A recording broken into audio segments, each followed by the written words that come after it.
May the peace of Christ be with you. I'm going to take you through a couple different steps on how to write a letter to the bishop. The bishop has invited all our candidates to write a brief letter to him describing their preparation for the sacrament of confirmation as well as their interest and their understanding as to why they're receiving the sacrament of confirmation. So here's how we're going to do it. I'll take you through the whole letter itself. You feel free to pause this video at any time, stop and write along, and then once you got your piece written, we'll go on to the next paragraph, and so forth. Sound good? So it's easily doable. We can get this done, and we can get it done quickly. I invite you to write this either in very nice, clear handwriting and or to write it, to type it into the computer and send it. If you send it to me as an email or if you send it to me as a PDF document, I will copy it and make sure the bishop gets it. If you drop off the handwritten piece or scan it and send it, again, if you get it to me, I'll make sure the bishop gets it. We're looking for everyone to turn these back in by March 17. So by March 17, we're looking for everybody to have turned in letters to bishops. Sound good? So here we go.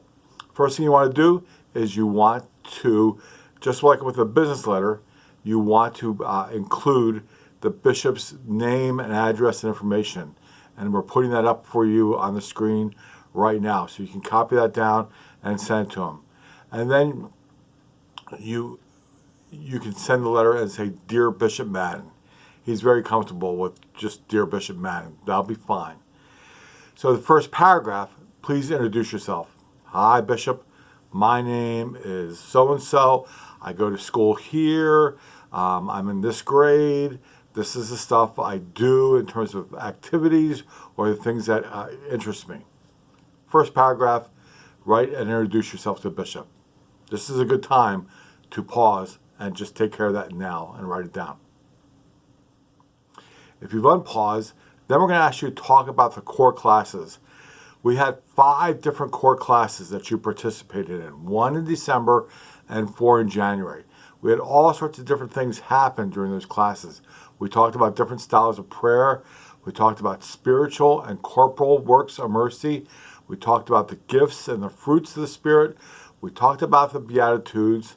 We talked about discipleship. And we talked about what you think Jesus is asking of you. Pick any one of those and expand upon it.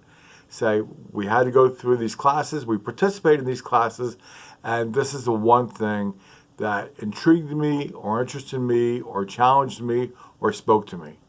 Pick out any one of those out of the list and just write down 2 or 3 sentences, and you got another paragraph. We'll pause, and you feel free to write that down. Now we're moving along. Thank you very much for sticking with us. Here we go. Here's the next part. Talk about your sponsor.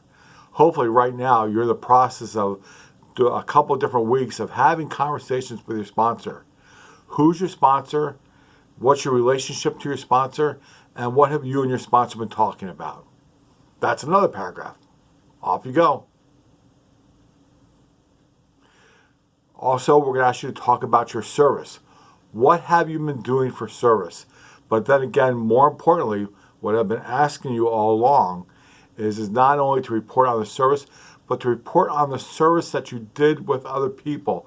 Who were the other adults or other volunteers that were involved in the service that you were doing, but also why were they doing it? What did you learn from doing service with others? What was motivating other people towards that service? What appealed to you? What spoke to you in learning that about their service?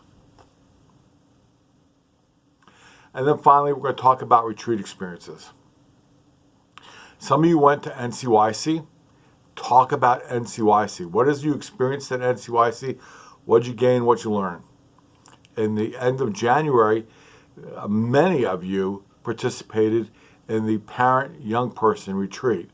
So what do you remember from that day? If you have a hard time remembering, talk to your folks, ask them.